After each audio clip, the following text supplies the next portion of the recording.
And again, when the other program is beating them over the head with packed buildings and stars, they go to these giant arenas that they can only shoot kind of one angle of, and they start the show again with another one of these tournament matches.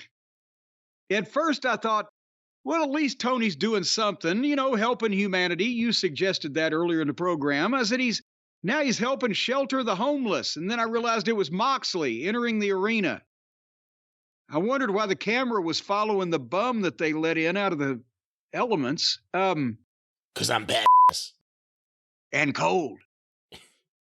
Plumber Moxley versus Rush. And I admit, I had morbid curiosity. Normally, I'm going to dismiss the Plumbers matches, but these two, okay, what are they going to do? And, Brian, I know you'll find this hard to believe, but they did the same goddamn thing he does every time. At the bell, they stood there flat-footed and took turns chopping each other. Then they went out to the floor and fought over the rail into the crowd and had a sloppy fight that you could barely see. Then they grabbed each other and walked to an empty spot in the back of the arena and fought there where nobody was counted out or disqualified, even though it was not a no disqualification match. I like disqualificated. Well, they ought to disqualificate more people. And, it would be one of those deterrents. If you know that a good friend of yours just got disqualified, it's less likely that you're going to commit that offense. And the announcers even had to talk about the referee letting them fight or letting them go because of this prestigious tournament. They're in the goddamn back of the arena, and they could get counted out for a 10 count, and he can't have a fucking match unless it's just all bullshit. Just do anything you want. And it's the same shit they do every time. And then at one point, Rush stopped fighting and laid down in the ring and just hit like a playgirl pose to taunt Moxley.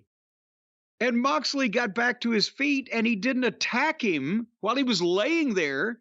He flipped him a double bird and let him get up, and they started trading fake forearms. And who's the babyface? Who's the heel? You can't tell by the way they work because they're just doing shit. And they go to the floor again to the break. And they came back.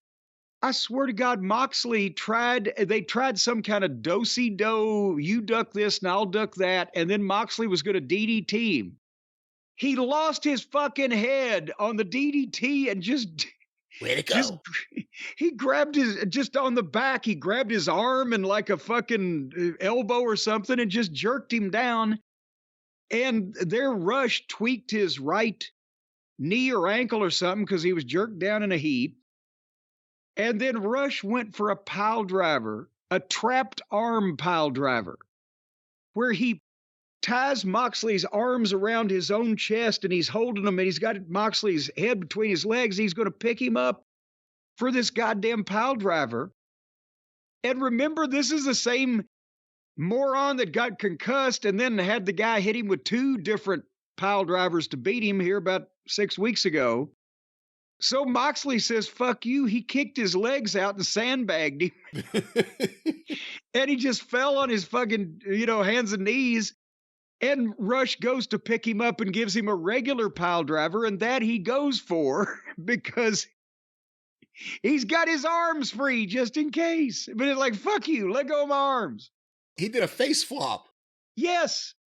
They're just sandbagging. Because the guy's just, instead of thinking, maybe I'm not going to give this guy that just came back from a concussion a goddamn pile driver with his arms trapped. I'm not even going to go for it. Instead, he tried to and ended up looking like a doofus when the other guy has to fucking sandbag him. So then they did the other thing where they stood there and take turns allowing the other to throw forearms forever and ever. And then Moxley hit the shitty double arm DDT finish and got a 2 count on his finish. So Moxley just turned around and grabbed a choke. And Rush didn't tap. Moxley choked him out, quotation marks. And the referee called it and I put my watch. My watch has a second hand. I put my watch on it. After he had been but hit with the double arm DDT finish that Moxley uses and kicked out at 2, and then choked out to the point where the referee called it. How many seconds do you think it took Rush to get back on his feet and argue with the referee while the winner was still down selling? 10 seconds. 7 seconds.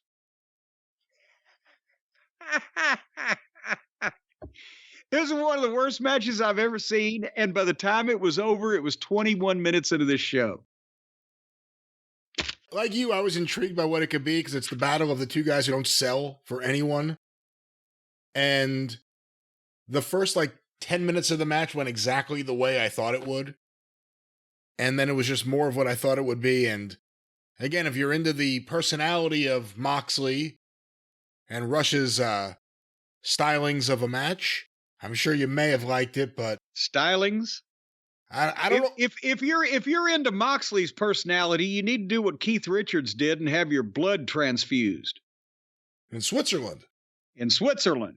And what now? It's modern times now. I think they can do it down at the strip mall. Maybe in Switzerland. I'm not sure. I'm pretty sure you can probably just go down next to the check cashing place.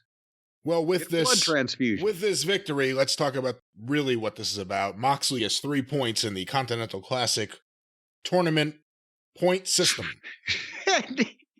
And now you're the Japanese expert more than me on the tournaments of days gone by and especially through the 90s. Konnichiwa.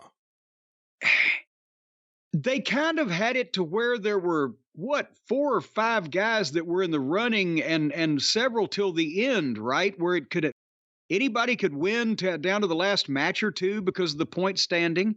They've already mathematically eliminated a number of people because some people now have 6 or 9 points and other people have 0. Is this what I'm seeing? Then how the fuck is this going to come down to in any way exciting? Well, that's the question. We'll see how an American audience reacts to it. But in Japan, I think at times there were more people in the tournaments. And also, again, it's a different point system.